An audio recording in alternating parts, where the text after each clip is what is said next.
చిలకలూరుపేట మీలో ఎంతమంది వచ్చారు? చేతులు ఎత్తండి. మీ ఊళ్ళో చర్చిలు లేవైంది, ఎందుకు వచ్చారు పేటకి? ఆడెట్టుందో చూద్దామని వచ్చావులే అంటారా? లేదన్నా ఆరాధించడానికి వచ్చామంటారా? ఇక్కడ ఉన్నాయి కదా చాలా, ఆడికి ఎందుకు వచ్చా అంటే మొత్తానికి నీకేదో అనిపించింది, ఏదో దైవిక స్పర్శ నీకు అనిపించింది. ఇక అది మేళవాగ్గా దాని పక్కన గుమ్మనం పడిన ఆ పైన ఇంక ఊరైనా సరే, ఆడ నుంచి అయినా సరే రావాల్సిందే. అంటే దేవుడు కరెక్ట్గా కదిలితే ఇక్కడ కదిలాడు అనుకో, చుట్టుపక్కల ప్రాంతాల్లోంచి ఇక్కడికి రావాల్సిందే. ఎందుకో తెలుసా? ఎవరైతే అలాగూ తమను తాము అప్పగించుకుంటారో, అలాంటి త్యాగబుద్ధి, ఆడోళ్ళు మగవాళ్ళు మొత్తం వినండి, అలాంటి త్యాగబుద్ధి కలిగిన మనస్సు కలిగిన వారై ఉంటారో, అలాంటి వాళ్ళలో దేవుడు నివాసం ఉంటాడు. వారు తాకినప్పుడు రోగులు స్వస్థత పొందుతారు. ఇక వాళ్ళ అందగత్తెల ఇవన్నీ కాదు, సమర్పణ, దైవిక స్పర్శ, పరిశుద్ధాత్మ ప్రభావాన్ని కలిగి ఉన్న వ్యక్తులైతే చాలు, దైవ వాక్యం కలిగిన వాళ్ళై, సత్ప్రవర్తన సత్సాక్ష్యం కలిగిన వాళ్ళైతే చాలు, సమాజం తప్పకుండా ప్రభావితమైద్ది. మాదిరిని చూసి కొంతమంది మారితే ప్రార్థనా శక్తి ప్రభావం తాకి బాగుపడి అనేక మంది దేవునికి కనెక్ట్ అవుతారు.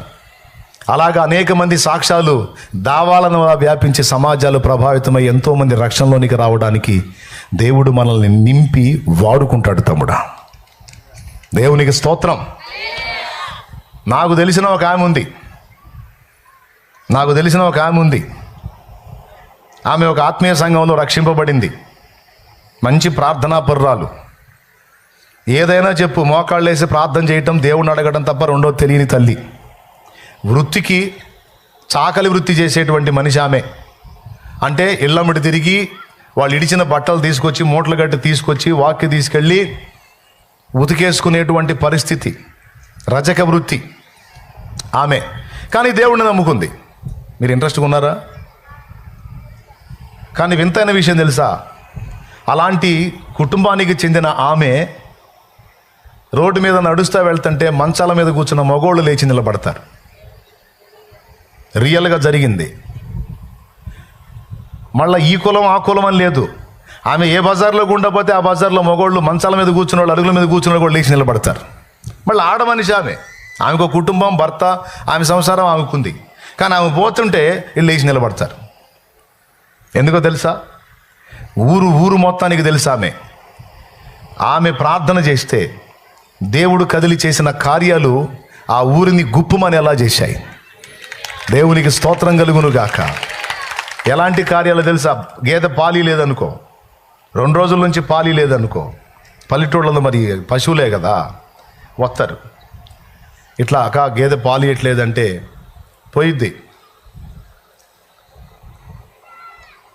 దాని మీద చేయించిద్ది, నిలబడి ప్రార్థన చేసిద్ది, భారంగా ప్రార్థన చేసిద్ది, కూర్చోమ్మా అంటుంది, కదలకుండా గేదె పాలు ఇచ్చిద్ది. ఇంక మళ్ళీ తనటం అనేది ఉండదు, సైలెంట్గా పాలు ఇవ్వాల్సిందే.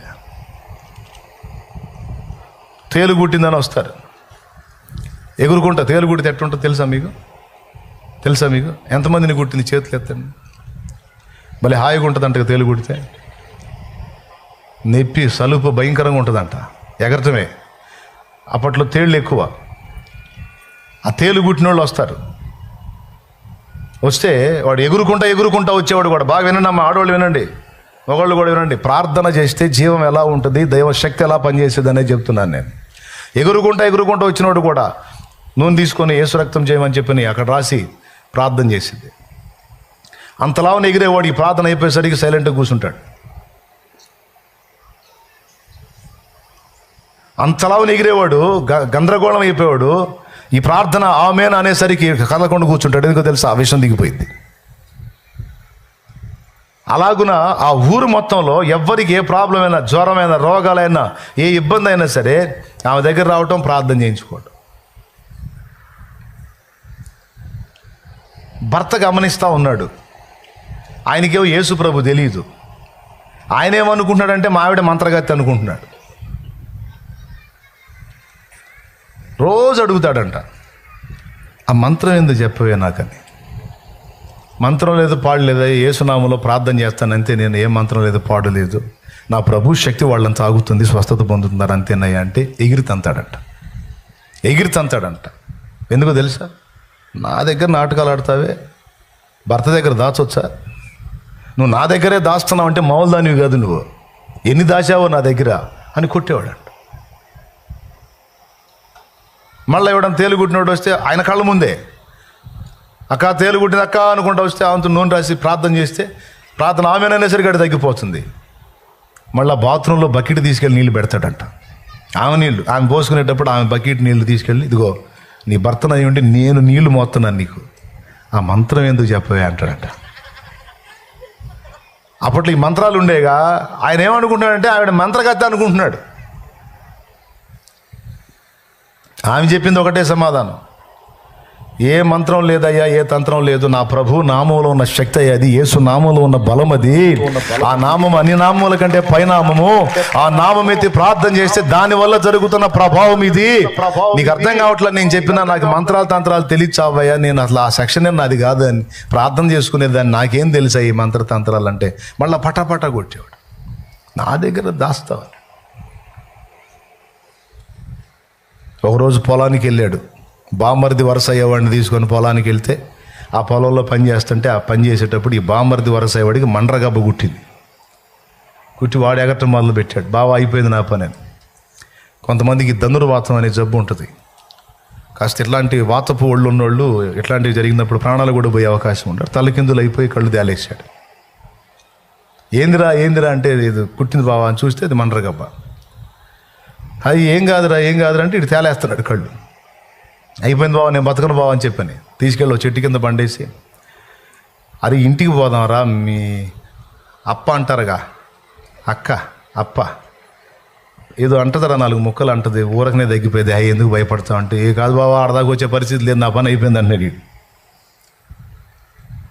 అప్పుడు ఏం చేయాలా, ఈయనకేం చేయాలో అర్థం కాక ఆ తలగొడ్డు తీసి, ఆ పారాడు పడేసి తలగొడ్డు తీసి మెడలో వేసుకొని, కాలువలు బారతాయిగా పొలాల్లో, ఆ కాలువ దగ్గరికి వెళ్ళి కాళ్ళు చేతులు కడుక్కొని దోసెడితో నీళ్లు తీసుకొచ్చి ఆడికి ఏడైతే తేలు గుట్టిందో ఆడ పోసి వాళ్ళ ఆవిడ మోకాళ్ళు వేసిద్దిగా, అట్నే మోకాళ్ళు వేసి అప్పుడు ప్రార్థన చేస్తున్నాడంట. ఏమన్నా తెలుసా? నా భార్య దేవుడైన యేసు ప్రభువా, నా భార్య దేవుడైన యేసు ప్రభువా, నీకు ఎట్ట చెప్పాలో ఏం చేయాలో నాకైతే తెలియదు, ఆ అమ్మకి తెలుసు, నాకు తెలియదు. వీడు చచ్చేటట్టున్నాడు, అదురుపోయి దయచేసి ఇన్ని బాగు చేయి, ఇన్ని స్వస్థపరచు, వీడికి ఆ విషయం విరిగిపోవాలి, యేసు ప్రభా, యేసు ప్రభా అని చెప్పని ఇక మొత్తుకుంటున్నాడు. అది ఇంత వాడు నిద్రపట్టాడు.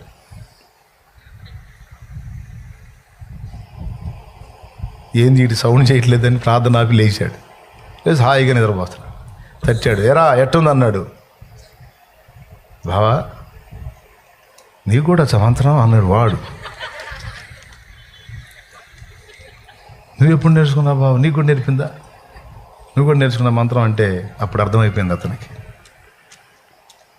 ఇక అదే లేచి ఆ కండో మెడలో వేసుకుని వెళ్తున్నాడంట పొలానికి అడ్డం పడి. బాబా ఎక్కడికి వెళ్తున్నా అంటుంటారా, నేను ఇంటికి వెళ్ళాలన్నా. ఏడుస్తున్నాడు, వెళ్తున్నాడు. ఎందుకు ఏడుస్తున్నావు, ఏం జరుగుతుంది, ఏం బావరా, పోదా ఉండు అంటే, ఆగురా నేను వెళ్ళాలా అని చెప్పింది. నేరుగా ఇంటికి వెళ్ళిపోయి భార్య 2 కాళ్ళు పట్టుకొని ఏడ్చాడంట, నన్ను క్షమించమ్మా అని. నన్ను క్షమించమ్మా అని 2 కాళ్ళు పట్టుకొని ఏడ్చాడంట, భార్య కాళ్ళు పట్టుకుని. ఎందుకు ఇట్లా చేస్తున్నావు, ఏం చేసావు. ఎందుకంటే మెంటలోడు కదా, మళ్ళీ కాళ్ళు నీళ్లు తోడతాడు, మళ్ళీ కొడతాడుగా, కాళ్ళు పట్టుకుని మళ్ళీ ఏం కొడతాడు, గడగళ్ళు ఆడిపోతున్నామే.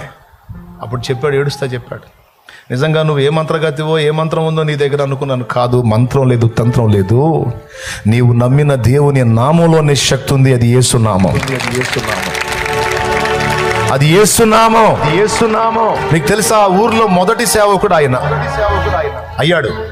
ఆమె భర్త మొదటి సేవకుడు అయ్యాడు. ఆయన ఆమె ఇద్దరు కలిసి సేవ చేసి అనేక మందిని దేవుని కొరకు సంపాదించారు. ఆ ప్రాంతంలో క్రీస్తుకు సాక్షులుగా నిలబడ్డారు. దేవుని కొరకు త్యాగపూరితమైన బుద్ధి కలిగి ప్రతిష్ట కలిగి మనం నిలబడితే మనలోకి వస్తాడమ్మా ఆయన, మనలో నివాసం ఉంటాడు. పరిశుద్ధాత్ముడు మన మీద అభిషేక రూపమై ఉండి మనం తాకిన వ్యక్తుల్ని స్వస్థపరుస్తాడు. మనం అడుగుపెట్టిన స్థలమును ఆశీర్వదిస్తాడు. మనం అడుగుపెట్టిన ఇళ్లను ఆశీర్వదిస్తాడు. మనం మాట్లాడిన వ్యక్తుల హృదయాల్లో మార్పు తీసుకొస్తాడు. ఎక్కడ మనం నిలబడితే అక్కడ ఆయన సన్నిధిని ప్రత్యక్షపరుస్తాడు. సచ్చినా బతికినా అలాంటి బతుకు బతకాలి. సమాజానికి 10 మందికి దీవెనకరంగా 4 ఆత్మల్ని రక్షించే విధంగా బ్రతకాలి. ఎవరికి ఉపయోగం లేని బతుకు ఎందుకు? సరైన భక్తి ఆత్మీయత లేని బతుకు ఎందుకు? ఈరోజు ఈ మెట్టులోనికి మనం రావడానికి ముందు మనం ఏం చేసుకోవాలని చెప్తున్నాను నేను. త్యాగానికి సిద్ధపడాలి, తెగించడానికి సిద్ధపడాలి. మనం ప్రతిష్ఠితులం కావాలి. ఏం కావాలి? మనం మనల్ని మనం ప్రతిష్ఠ చేసుకోవాలి, తెగించాలి.